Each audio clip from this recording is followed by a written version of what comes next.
Selamat pagi, Bapak Ibu Saudara yang dikasihi Tuhan. Shalom. Apa kabar? Baik-baik saja, puji Tuhan. Pada pagi hari ini mari kita mulai ibadah kita. Tanggal 31 Mei adalah hari di mana kita memperingati hari Pentakosta, hari turunnya Roh Kudus. Oleh sebab itu mari kita bersama-sama memuji dan memuliakan nama Tuhan, mengagungkan Tuhan, Tuhan yang maha besar, Tuhan yang luar biasa. Kita pujikan dalam bahasa Jawa dan bahasa Indonesia, sembah kula.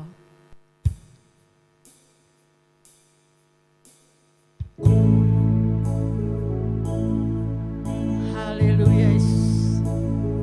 Glory Yesus, terima kasih Tuhan.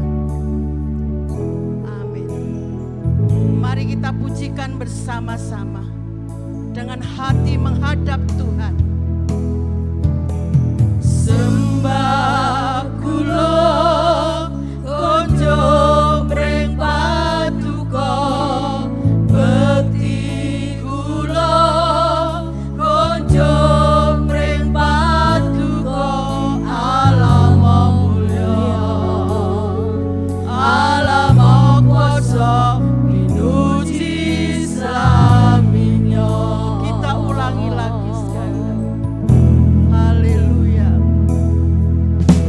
Sembah kula konco mring paduka, bekti kula konco mring paduka.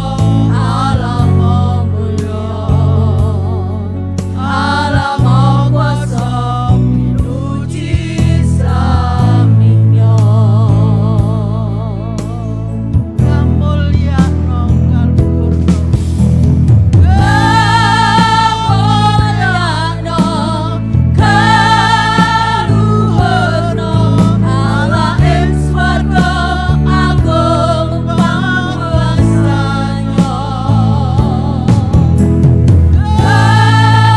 Kamulyano kaluhurno, pinuji asmane langgeng slaminya. Kita pujikan dalam pujian bahasa Indonesia. Haleluya Yesus, haleluya. Terima kasih Yesus, glory Yesus.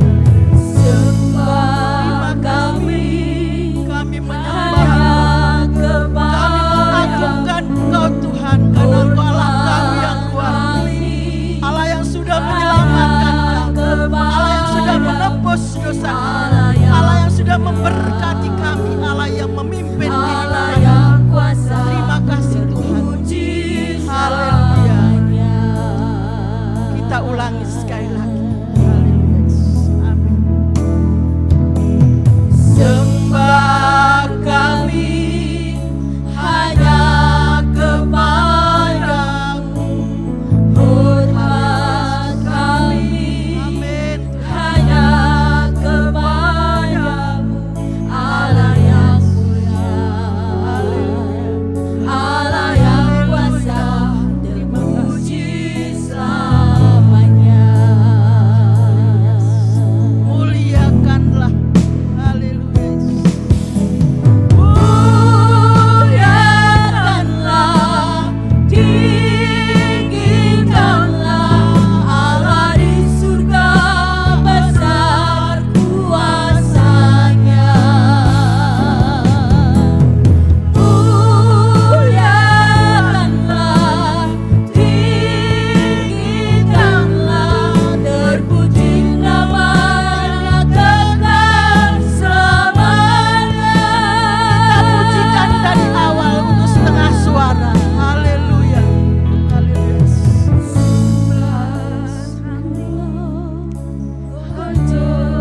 Amin.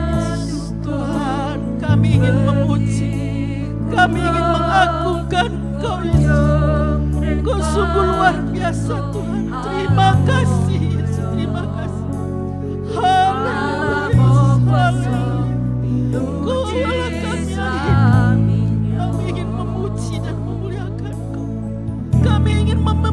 nama-Mu Tuhan, kami ingin meninggikan. Terima kasih Tuhan. Pada pagi hari ini Tuhan, kami boleh menyembah-Mu, boleh mengagungkan Engkau Tuhan. Ini bukan karena kekuatan kami, bukan karena kuasa, tetapi karena Engkau Allah kami. Roh Kudus yang ada dalam kehidupan kami masing-masing Tuhan, yang menyertai kami, yang memimpin kami. Haleluya, haleluya, muliakanlah.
Mari kita berdoa bersama-sama menyerahkan ibadah kita pada pagi hari ini.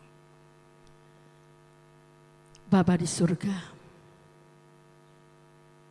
Bapa yang kami kenal di dalam Tuhan kami Yesus Kristus. Terima kasih Tuhan Yesus pada pagi yang indah ini. Engkau izinkan kami Tuhan untuk bisa bersama-sama beribadah di rumah kami masing-masing Tuhan. Ini semua karena kasih setia Tuhan yang boleh ada dalam setiap kehidupan kami orang percaya. Kami serahkan hamba-hamba-Mu yang ambil bagian dalam pelayanan pada pagi hari ini. Baik yang memimpin pujian, baik yang memainkan musik, baik yang mengatur sound system, baik yang mengatur Tuhan jalannya ibadah pada pagi hari ini. Terlebih Tuhan hamba-Mu Bapak Pendeta Dwi Kristiono yang akan menyampaikan kebenaran firman Tuhan. Tuhan sendiri akan memberkati kami semuanya. Sehingga pelayanan kami Tuhan sungguh-sungguh Tuhan berkenan kepadamu. Dan hanya nama-Mu saja Tuhan yang dimuliakan. Bagi jemaat-Mu yang ada di rumah mereka masing-masing Tuhan sertai mereka. Berkati mereka. Sehingga mereka bisa beribadah bersama-sama pada hari ini. Pada pagi hari ini Tuhan. Untuk memperingati hari Pentakosta. Kami serahkan Tuhan ibadah kami dari awal sampai akhir. Hanya di dalam nama Tuhan kami Yesus Kristus. Yang adalah juru selamat kami dan penebus dosa kami yang setia. Haleluya. Amin. Bapak Ibu Saudara yang dikasihi Tuhan, mari kita memuji nama Tuhan. Sang Roh Suci di dalam ing ati. Sang Roh Suci di dalam ing trio. Sang Roh Suci di dalam ing manah. Apabila Roh Suci, Roh Kudus ada dalam setiap kehidupan kita, tinggal dalam hati kita, tinggal dalam hidup kita, saya yakin dan percaya kita akan menikmati berkat Tuhan.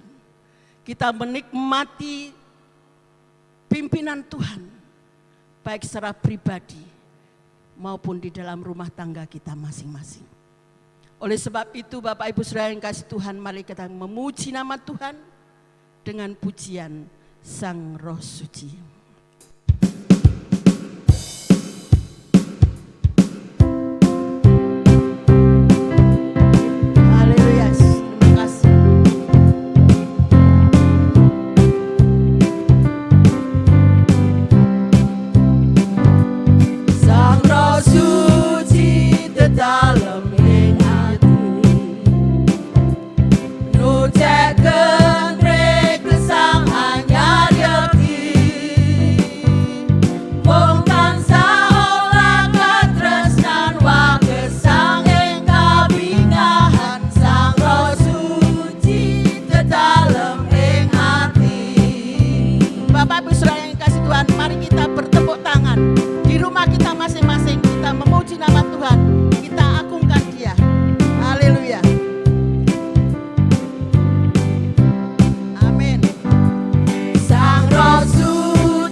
Pujian ini sungguh sangat dalam artinya.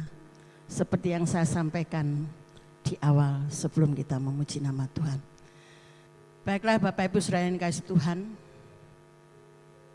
Tiba saatnya kita akan mendengar firman Tuhan.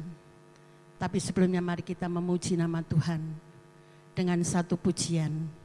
Bilih Roh Suci makarya ing manah kula.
kita serahkan pemberitaan firman Tuhan di dalam doa kita masing-masing. Bapa di surga, terima kasih. Kami sudah Engkau berkati dalam pekerjaan kami selama 1 minggu. Dan pada pagi hari Tuhan, kami boleh memberikan persembahan kami kepadamu. Biar Tuhan persembahan kami ini sungguh-sungguh dapat berguna di dalam pelayanan di tengah-tengah jemaat-Mu di GTJ Bumi Harjo di tempat ini. Kau berkati Tuhan hamba-hamba-Mu yang mengelola keuangan gereja ini. Engkau memberikan hikmat dan kebijaksanaan daripada Allah. Terima kasih Tuhan. Tiba saatnya kami akan mendengarkan firman Tuhan. Kami serahkan hamba-Mu Bapak Pendeta Dwi Kristiono Tuhan. Sembunyikan hamba-Mu di belakang salib-Mu. Bila apa yang disampaikan melalui kebenaran firman Tuhan bukan kehendak manusia, tetapi kehendak Allah yang terjadi. Berfirmanlah Tuhan, karena kami siap untuk mendengarkannya. Haleluya. Amin. Bapak Ibu, saudara yang dikasihi oleh Tuhan, Shalom. Selamat pagi. Selamat kita bertemu kembali di pagi yang indah ini, di hari Pentakosta.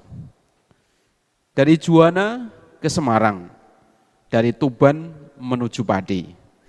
Virus corona boleh menyerang, tapi bersama Tuhan bisa kita lewati. Amin. Bapak Ibu, saudara yang dikasihi oleh Tuhan, hari ini kita memperingati hari Pentakosta. Apa itu Pentakosta? Pentakosta adalah hari yang ke-50 atau peringatan 7 minggu setelah Paskah.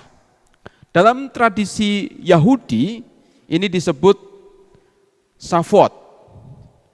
Penghitungannya dimulai pada hari kedua Paskah. Dalam Perjanjian Lama, Pentakosta bertujuan memperingati pemberian Taurat di Gunung Sinai. Pentakosta juga sebagai perayaan masa panen di Israel. Dalam Pentakosta ini juga mereka memberikan persembahan buah sulung. Yang oleh beberapa gereja di Indonesia, khususnya gereja-gereja Jawa, mengangkat budaya ini dengan memberikan pisungsung unduh-unduh. Sehingga hari Pentakosta disebut juga sebagai Rioyo unduh-unduh. Dalam Perjanjian Baru, kita mengenal Pentakosta sebagai hari turunnya Roh Kudus atau pencurahan Roh Kudus. Hari ini kita akan belajar dari Kisah Para Rasul pasal 2 ayat 1 sampai 13. Apa yang terjadi di hari Pentakosta ini? Untuk memahaminya, kita perlu melihat konteks di pasal 1 ayat yang ke-8. Demikian, tetapi kamu akan menerima kuasa kalau Roh Kudus turun ke atas kamu, dan kamu akan menjadi saksiku di Yerusalem dan di seluruh Yudea dan Samaria dan sampai ke ujung bumi. Bapak Ibu saudara yang dikasihi Tuhan, bisa dikatakan bahwa ayat ini, Kisah Para Rasul pasal 1 ayat 8 merupakan garis besar dari kitab Kisah Para Rasul. Kitab ini mengisahkan bagaimana Injil diberitakan, dimulai dari Yerusalem, meluas ke Yudea, kemudian ke provinsi Samaria, dan akhirnya sampai ke Roma. Pada saat itu Roma menjadi pusat dunia, sehingga bisa dikatakan sudah sampai ke ujung bumi. Di samping pasal 1 ayat 8 merupakan garis besar kitab Kisah Para Rasul, ayat ini juga menjadi kunci bagi kita untuk memahami mengapa ada pencurahan Roh Kudus dan tujuan apa terjadi pencurahan Roh Kudus. Mengapa? Karena ada orang-orang percaya menerima kuasa Roh Kudus, ayat 8a. Tetapi kamu akan menerima kuasa. Dengan kuasa Roh Kudus, orang percaya akan dapat melakukan berbagai mujizat seperti apa yang pernah dilakukan oleh Tuhan Yesus. Dan kemudian kita melihat Rasul Petrus, Rasul Paulus, dan mungkin rasul yang lain melakukan mujizat yang sama. Inilah yang saya katakan dalam khotbah kenaikan Yesus yang lalu, pesan kemandirian, pesan untuk berdikari. Mereka melakukan sendiri meskipun tetap bersama Yesus, tetapi tidak secara fisik. Lalu untuk tujuan apa pencurahan Roh Kudus itu? Tujuannya adalah supaya mereka menjadi saksi Tuhan, menjadi saksi Kristus di Yerusalem, Yudea, Samaria, dan sampai ke ujung bumi.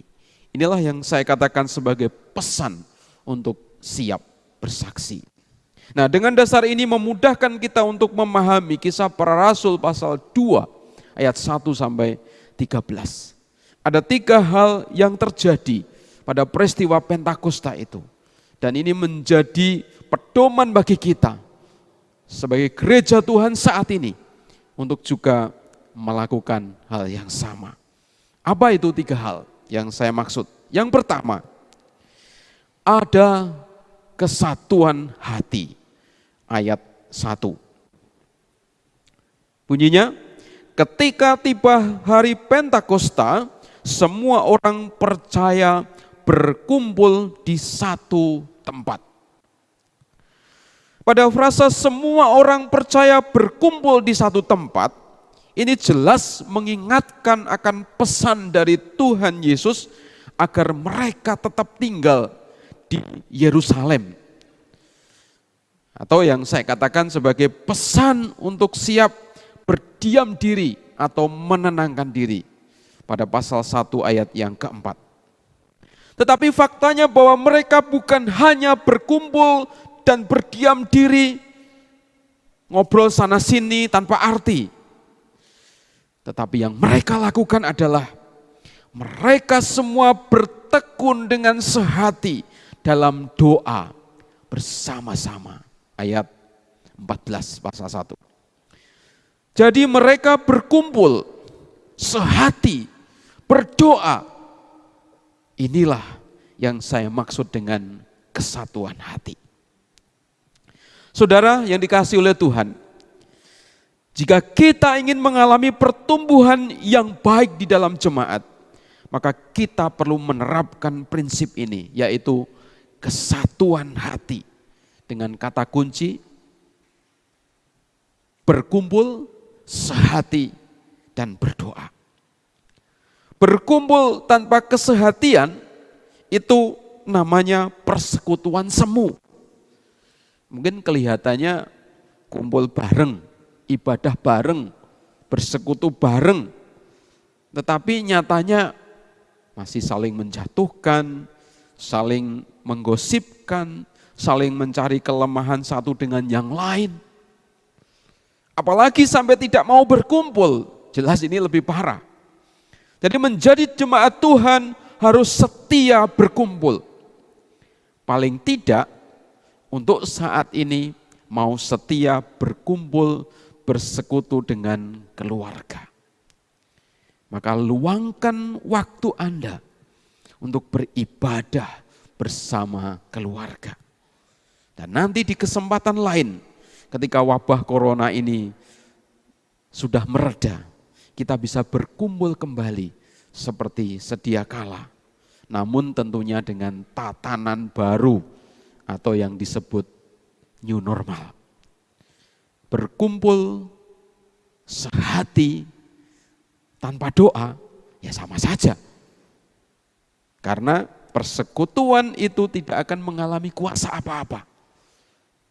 Perkumpulan tanpa doa hanya sama dengan perkumpulan-perkumpulan yang ada di tingkat RT, perkumpulan Karang Taruna dan sebagainya. Nah Bapak Ibu yang dikasihi oleh Tuhan, kesatuan hati ini dicontohkan dalam kehidupan jemaat mula-mula. Pasal 2 ayat 42 sampai 47. Ini bisa disebut sebagai contoh ideal untuk kita teladani dalam jemaat saat ini. Apa yang terjadi? Mereka bertekun belajar firman Tuhan.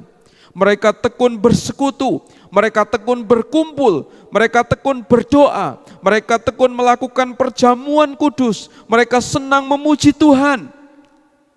Mereka juga terlihat saling memperhatikan, saling membantu satu dengan yang lain. Dalam hal kesaksian, mereka melakukan banyak mujizat, dihargai banyak orang, disukai banyak orang, dan jumlah yang dimenangkan semakin bertambah. Sehingga jemaat mengalami pertumbuhan yang lengkap, baik secara kualitas maupun kuantitas. Saudara yang dikasihi Tuhan, jadi yang harus kita perhatikan adalah dalam kehidupan jemaat untuk menghasilkan kesatuan hati, kita harus berkumpul sehati dan berdoa. Inilah kesatuan hati yang sesungguhnya. Jemaat tekun berkumpul, rajin bersekutu, baik di rumah maupun bersama jemaat yang lain. Dalam persekutuan ada kesehatian, saling memperhatikan, saling menopang, saling menguatkan, saling menolong, saling membantu, dan tidak lupa saling mendoakan. Dalam berdoa itu ada ibadah, ada belajar firman Tuhan, sehingga kehidupan rohani makin bertumbuh dan kuasa Tuhan bekerja atas kita.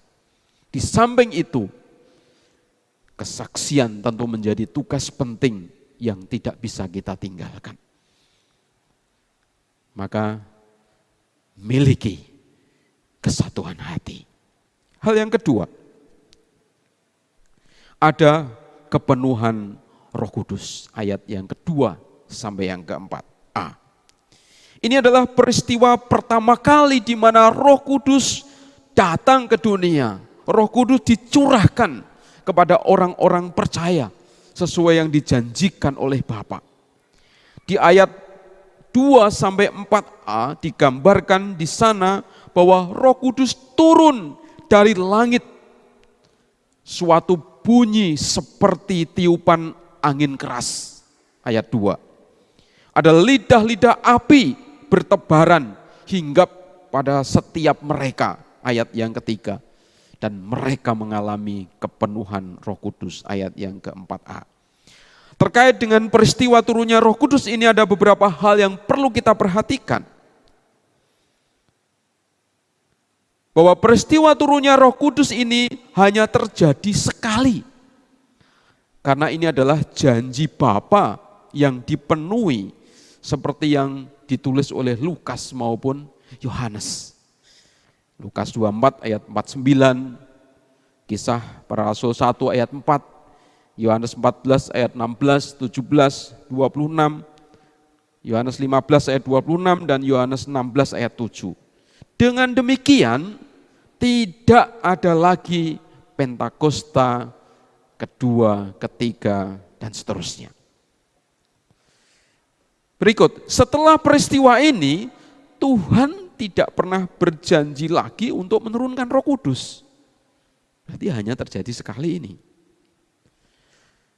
Sekarang Roh Kudus sudah datang di dunia, sudah ada di dunia, sudah menyertai orang-orang percaya. Maka kita tidak lagi menantikan kedatangannya. Lalu apa yang kita lakukan? Yang kita lakukan adalah mempersiapkan diri agar kita mengalami kuasa kepenuhan dari Roh Kudus itu. Berikut, pada peristiwa Pentakosta yang pertama, orang-orang percaya mengalami 3 hal sekaligus, yaitu baptisan Roh Kudus, pendiaman Roh Kudus, dan kepenuhan Roh Kudus. Untuk selanjutnya, Hal ini tidak terjadi secara serentak seperti ini. Untuk pendiaman dan baptisan Roh Kudus hanya terjadi satu kali, ketika orang menyatakan diri percaya kepada Tuhan Yesus. 2 Korintus 12 ayat 13, Efesus ayat 4 dan 5. Peran Roh Kudus adalah untuk mendiami, membaptis, dan memenuhi orang-orang percaya. Nah, Bapak Ibu Saudara yang dikasihi Tuhan, sebagai orang percaya kita yakin bahwa kita yang telah menyatakan percaya kepada Tuhan Yesus sebagai Tuhan dan Juru Selamat, maka kita akan mengalami pendiaman Roh Kudus. Kita akan mengalami baptisan Roh Kudus. Karena Roh Kudus adalah jaminan bagian kita sampai kita akan memperoleh seluruh yang dipersiapkan oleh Allah bagi kita. Efesus pasal 1 ayat 14. Sedang kepenuhan Roh Kudus ini adalah pemberdayaan rohani bagi pelayanan yang efektif. Ini adalah cara Roh Kudus memperlengkapi orang-orang percaya untuk bisa bersaksi tentang Yesus kepada orang lain. Kepenuhan ini bisa terjadi berulang, bisa terjadi berkali-kali. Dan Rasul Paulus pernah berpesan kepada jemaat di Efesus demikian. Tetapi hendaklah kamu penuh dengan roh. Efesus 5 ayat 18. Oleh sebab itu saudara, marilah kita terus berupaya untuk hidup berkenan di hadapan Tuhan. Sehingga kita akan mengalami kepenuhan Roh Kudus untuk memperlengkapi kesaksian kita. Bagian yang ketiga, selain ada kesatuan hati, ada kepenuhan Roh Kudus, maka di Pentakosta itu juga ada kesaksian Injil Kristus. Ayat 4b sampai ayat yang ke-13. Ayat ini merupakan dampak dari kepenuhan Roh Kudus itu. Mereka tidak bisa menahan diri untuk menceritakan perbuatan-perbuatan besar dari Allah kepada banyak orang. Ada beberapa hal yang bisa kita amati dari ayat-ayat ini. Kata-kata yang keluar dari mereka adalah atas dorongan Roh Kudus, bukan atas kemauan mereka sendiri, ayat 4b. Jadi ketika kita dipimpin oleh Roh Kudus, maka kita akan dimampukan untuk berkata-kata sesuai dengan kehendak Tuhan. Bahasa-bahasa lain harus dipahami pada konteks ayat 5 sampai ayat 11. Bahwa itu adalah bahasa yang dimengerti oleh orang-orang yang datang pada Pentakosta itu. Tiba-tiba mereka bisa berbahasa Partia, Media, Elam, Mesopotamia, dan lain sebagainya. Seperti yang disebut di ayat-ayat itu. Ini berbeda dengan bahasa roh seperti yang pernah disampaikan oleh Rasul Paulus. Bahasa roh sebagai karunia. 1 Korintus pasal 14. Jadi bisa berbahasa roh bukan sesuatu yang harus atau menjadi kesombongan atau menjadi tuntutan. Tetapi seharusnya yang terutama adalah keberanian untuk memberitakan Injil yang bisa dipahami oleh orang lain. Itu yang terpenting. Hal yang lebih mengherankan di sini, di ayat 11, bahwa meskipun mereka berkata-kata dalam berbagai bahasa, tetapi isinya sama, yaitu perbuatan-perbuatan besar yang dilakukan oleh Allah. Ini berlawanan dengan peristiwa di Menara Babel, Kejadian pasal 11. Diceritakan di sana mereka dulu satu bangsa, mereka dulu satu bahasa, tetapi karena kesombongan maka Allah turun dan mencerai-beraikan bahasa mereka dan mereka terpecah menjadi berbagai bangsa bahkan sampai saat ini. Tetapi dalam peristiwa Pentakosta, mereka berbicara dengan berbagai bahasa, tetapi yang dibicarakan hanya satu, yakni perbuatan-perbuatan besar dari Tuhan. Ini sesuatu yang luar biasa. Kemudian, kepenuhan kuasa Roh Kudus ini diberikan kepada jemaat secara kolektif. Ada 120 orang pada saat itu. Penekanannya bukan secara individu. Jadi Tuhan bekerja melalui jemaat secara kolektif. Ya tentunya Tuhan akan memilih mereka yang berkenan. Dalam bahasa Jawa tidak terus digebyahuyah, tidak. Tetapi tetap bekerja dalam kolektif, dalam kebersamaan. Tujuannya adalah untuk bersaksi kepada orang lain. Jadi di sini tidak ada tempat bagi individu untuk menonjolkan diri. Bahwa akulah yang paling hebat karena aku mendapat karunia yang luar biasa dari Tuhan. Kita tidak bisa berkata begitu. Tuhan bekerja kepada jemaatnya. Maka hidupkanlah jemaat itu. Di ayat 12 banyak orang menjadi heran dengan fenomena ini. Ketika Injil diberitakan dengan kuasa, maka banyak orang yang akan menjadi tercengang dan heran. Ayat 13 adalah hal yang lumrah ketika fenomena terjadi, maka ada yang pro dan kontra, ada yang setuju dan ada yang menolak. Di sini yang kontra menyindir bahwa mereka sedang mabuk anggur manis.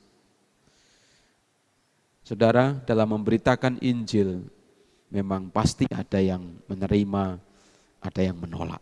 Tetapi kita jangan takut dan jangan berhenti untuk terus memberitakan Injil Tuhan. Lepas dari pro dan kontra, terbukti bahwa setelah Rasul Petrus memberi penjelasan dalam khotbahnya, ada 3.000 orang yang bertobat. Ayat 14-42. Berita Injil yang disertai dengan kuasa Roh Kudus akan berdampak kepada pertobatan. Saudara, setelah menyimak apa yang saya sampaikan, maka kita mendapat pelajaran bahwa dalam peristiwa Pentakosta atau pencurahan Roh Kudus, ada 3 hal yang perlu kita perhatikan. Ada kesatuan hati, ada kepenuhan Roh Kudus, dan ada kesaksian. Ketika hal tersebut bermuara kepada pemberitaan Injil, kepada kabar keselamatan bagi dunia, maka kita sebagai gereja, penerus dari ajaran rasul-rasul ini, kita harus fokus kepada 3 hal itu. Membangun kesatuan hati, mengejar kepenuhan Roh Kudus, dan terus bersaksi tentang Yesus kepada orang lain. Gereja boleh memperkuat organisasinya. Gereja boleh mengokohkan gedung dengan bangunan yang mewah. Gereja boleh melengkapi semua sarana prasarana yang ada dengan semua peralatan yang bagus-bagus. Tetapi ketika gereja melupakan 3 hal di atas, maka bisa dikatakan gereja kehilangan jati dirinya. Oleh sebab itu, mari kita kembali kepada tugas utama yang ditetapkan Tuhan bagi kita. Naik anggota ke Sukaraja. Pentakosta telah menggerakkan gereja, memiliki kesatuan hati, mengejar kepenuhan Roh Kudus, dan menyaksikan tentang Kristus kepada sesama. Ketupat dibawa ke kota lewat Gabus menuju Pati. Semarang rencananya. Selamat hari Pentakosta. Kiranya Roh Kudus selalu menyertai sekarang dan selamanya. Tuhan memberkati. Saya mengajak kita menyanyi sebuah pujian. Kurasakan kasih-Mu Tuhan.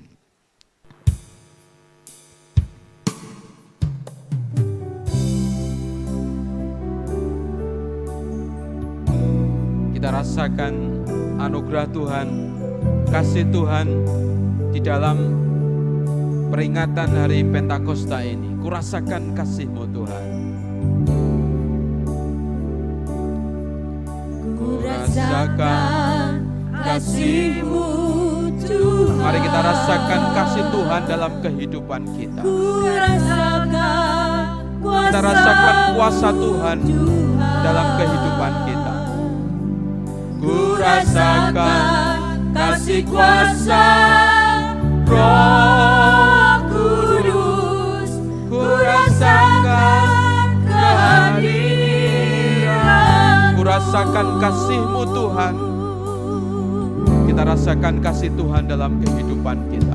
Kurasakan kasih-Mu. Roh Kudus sudah hadir. Roh Kudus sudah dicurahkan atas kita. Kurasakan kuasa Kejarlah kesatuan hati, Tuhan. kejarlah kepenuhan Roh Kudus, Kurasakan dan kejarlah untuk bisa kasih menjadi kuasa saksi Tuhan kepada sesama kita. Roh Kudus. Kurasakan kehadiran.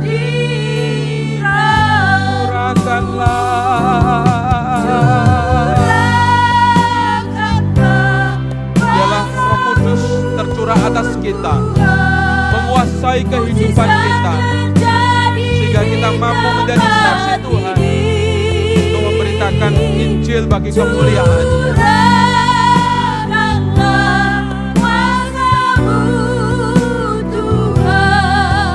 Mujizat terjadi sekarang, curahkanlah.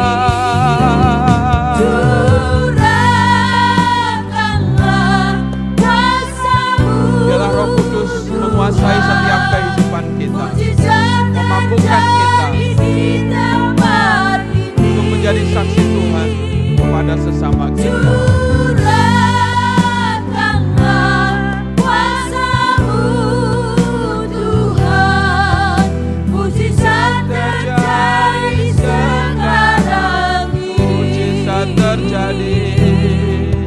Mujizat terjadi sekarang ini. Mujizat terjadi sekarang ini.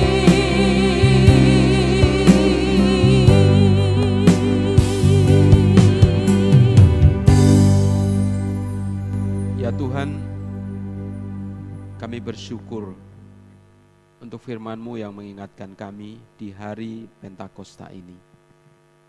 Di sana ada kesatuan hati, di sana ada kepenuhan Roh Kudus, di sana juga ada kesaksian tentang Kristus kepada sesama.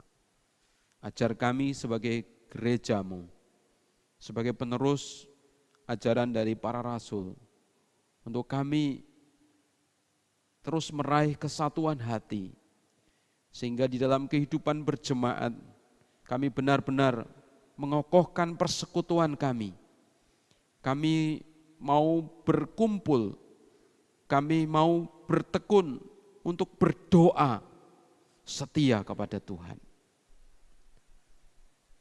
Dan biarlah kami mengejar kepenuhan Roh Kudus, hidup kami berkenan kepada Tuhan, dipakai oleh Tuhan. Dan lebih dari itu, kami mau bersaksi, menyatakan cinta kasih Tuhan kepada sesama kami, menceritakan keselamatan yang dari Tuhan kepada orang-orang yang belum mengenal-Mu. Terima kasih Tuhan, kami berdoa untuk jemaat semuanya dalam situasi sekarang ini. Biarlah Engkau memampukan kami semua bertahan dalam segala keadaan. Tapi lebih dari itu, biarlah kami dimampukan menjadi saksi. Meskipun dalam kesulitan, dalam tekanan, tetapi kami masih bisa merasakan berkat Tuhan. Bahkan ketika orang lain melihat keberadaan kami, mereka akan melihat kemuliaan Allah yang melingkupi atas kami. Sehingga mereka akhirnya akan melihat Tuhan yang menyertai kehidupan kami. Dan biar ada kesempatan bagi kami untuk menceritakan cinta kasih Tuhan itu kepada orang lain. Berkati kesehatannya, berkati rezekinya, berkati kebutuhan-kebutuhannya, berkati pekerjaan yang masih bisa dilakukan. Kami serahkan di dalam tangan Tuhan. Engkau menyertai. Yang sakit Tuhan akan jamah, Tuhan akan berikan kesembuhan, anugerah Tuhan menyertainya. Terima kasih, kami terus berdoa untuk pemerintah bangsa dan negara kami. Tuhan memberkati, kami mendapat angin segar bahwa tidak lama lagi ibadah itu akan bisa dilakukan. Tentunya harus mengikuti aturan-aturan yang berlaku dengan new normal. Dan biarlah kami dimampukan untuk melakukannya. Kami serahkan di dalam tangan-Mu Tuhan. Kami merindukan itu. Dan Tuhan tetap memberkati upaya pemerintah untuk menanggulangi mewabahnya virus corona ini. Kami serahkan di dalam tangan-Mu. Terima kasih Tuhan. Kami bersyukur di hari Pentakosta ini. Biarlah kami mengalami kepenuhan kuasa Tuhan, kepenuhan kuasa Roh Kudus untuk menjadi saksi-Mu di dunia. Di dalam nama Tuhan Yesus, kami mengucap syukur dan berdoa. Haleluya. Amin. Bapak Ibu Saudara yang dikasihi Tuhan, pada pagi hari ini kita sudah mendengar firman Tuhan yang disampaikan oleh hamba-Nya. Kita patut bersyukur dengan kebenaran firman Tuhan ini boleh menguatkan iman kita masing-masing dimanapun kita berada. Untuk mengaminkan kebenaran firman Tuhan ini, mari kita bersama-sama memuji nama Tuhan dalam Kidung BMGJ nomor 295. Duh Roh Suci Roh Engkau tresnan.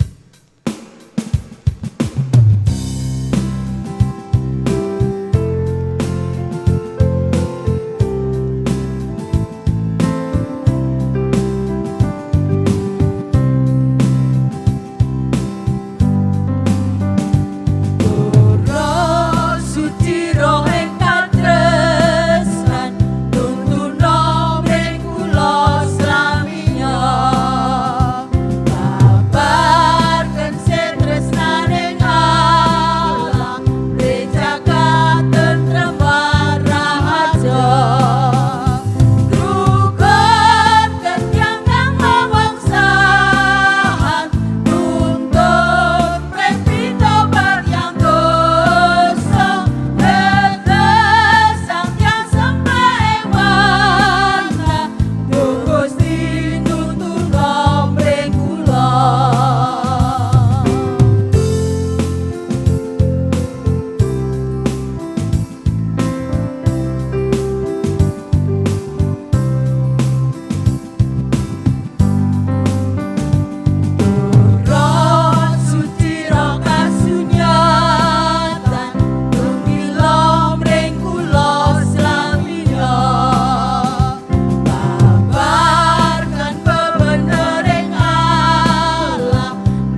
Ibu saudara yang dikasihi Tuhan, marilah kita kembali dalam keseharian kita, dalam aktivitas kita masing-masing.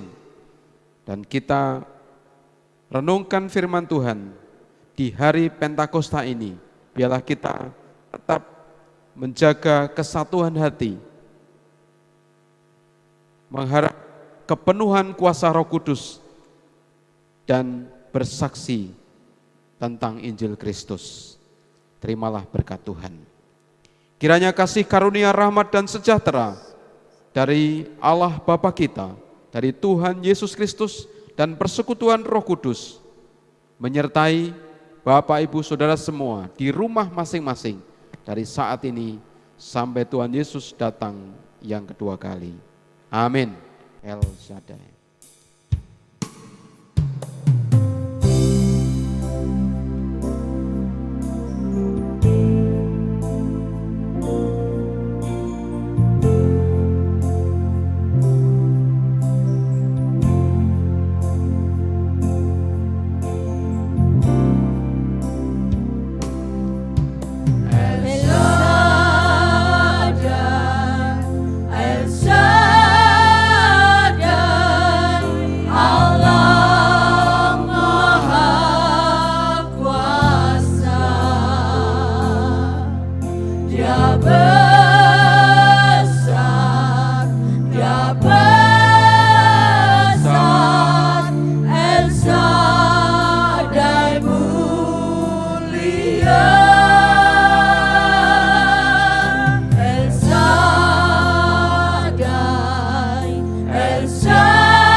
Selamat pagi, Tuhan memberkati Bapak Ibu dimanapun berada.